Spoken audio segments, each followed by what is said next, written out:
दिखाई है कंसराज ने, लेकिन ये भी याद रखना भैया कि छली मित्र पंचक प्रिया और सुत आज्ञा दे टाल, सेवक मोजोरी करे तो कर दे वही हलाल। हाथ में तलवार उठाई कंसराज ने तो भक्त वसुदेव ने कहा, है राजेंद्र कंस, आप हमें मार भी डालो, लेकिन तुम्हारे मारने वाला तो ब्रज में बहुत बड़ा हो चुका है।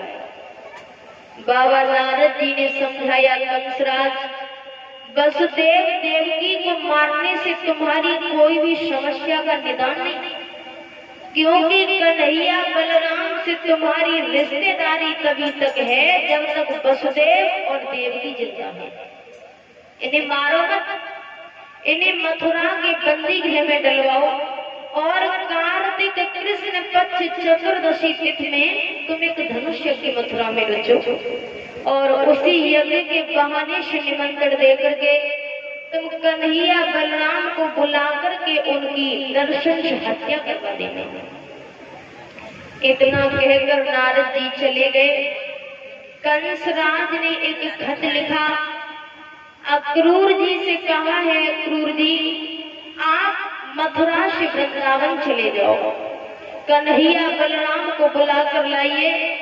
समझ गए अक्रूर जी कि पापी कंस ने कभी इतने प्यार से कन्हैया बलराम को बुलाने की इजाजत नहीं दी थी। अक्रूर जी कहने लगे, हे राजेंद्र कंस, मैं जाऊंगा तो जरूर, क्योंकि मैं आपका नौकर हूँ, लेकिन मैंने जो तुम्हारा नमक खाया है उस नाते से मैं आपको एक सलाह देना चाहता हूँ कि सियार की जब मौत आती है तो बीहड़ इलाका को छोड़ करके गांव की दीवारों के पास में आता है। कामी पुरुष की जब मौत आती है तो दूसरे की औरत को गलत दृष्टि से देखता है, और तुम्हारे जैसे दानव भागम की जब मौत आती है तो स्वयं कपट पूर्वक भगवान श्री कृष्ण को अपने महलों में बुलाता है। और बोले ही अक्रूर,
अक्रूर जी इधर गम के सागर में डूबे हुए अक्रूर जी संध्या की पावन बेला में जब बाबा नंद के घर पहुंचे तो नंद राय ने बड़ा ही स्वागत पूर्वक अक्रूर जी को रथ में से उतारा और पूछने लगे, भैया अक्रूर, आज ये सूर्य पूरब से पश्चिम में उदय कैसे हो गए?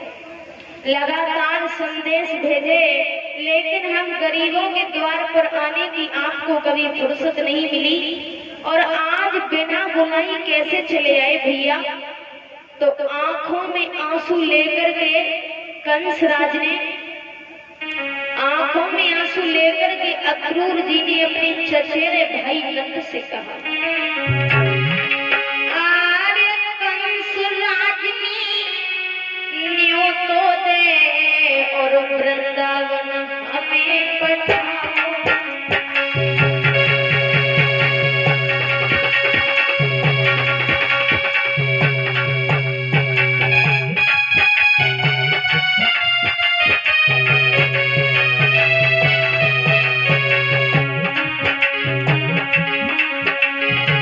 कंसराज न्योतो दे वृंदावन हमें पठाओ।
हैं और कहने लगे हैं भैया क्रूर, अरे बहुत सुंदर होता कि आप इस खबर से पहले हमें मौत की खबर सुना देते। भैया ये वृंदावन में धन दौलत जितनी है क्रूर जी, आप कंस को दिलवा दो, लेकिन मेरे बच्चों को मथुरा ले जाने की बात मत करो। और बोले हैं बाबा नंद कि ये राज्य पाठ और धन दौलत सब दी जागीर तुम्हारी।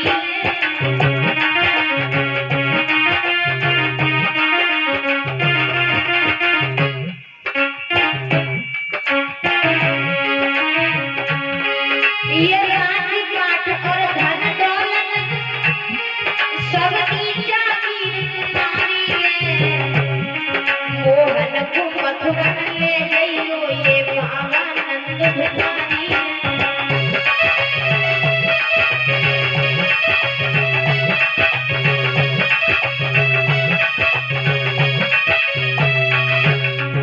और तुम नहीं जानते हो अक्रूर जी, अरे बिन मोहन के वो जशुदा, अरे बिलख बिलख कर जावेगी। और जो बछड़ा बिन गाय का दुखिया दिल में छेन लावेगी।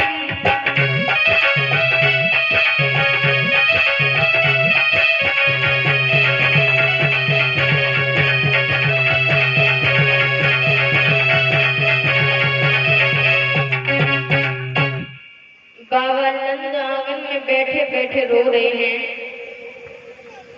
इधर मैया यशोदा को जब ये पतो लगो है कि अक्रूर जी मथुरा धाम से कन्हैया बलराम को बुलाने के लिए आए हैं, यदि कान्हा वृंदावन से मथुरा को जाएगो तो राजा कंस उन्हें जिंदा नहीं छोड़ेगो।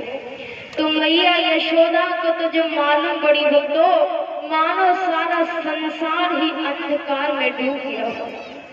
पेट को पकड़ करके आंगन में दुखिया बैठ गई और छाती पीट पीट करके मैया यशोदा रोने लगी।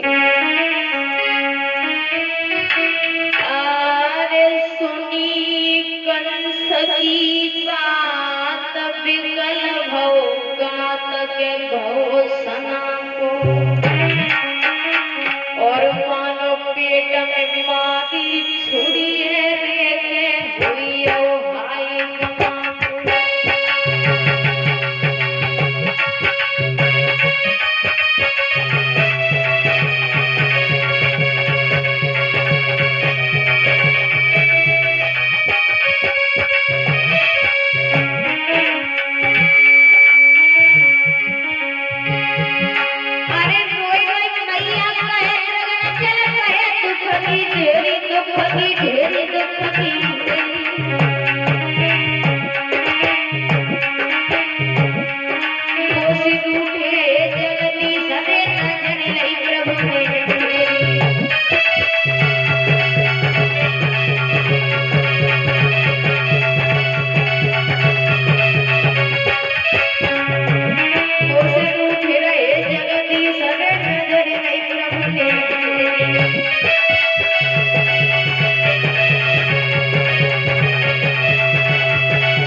सुधा भाई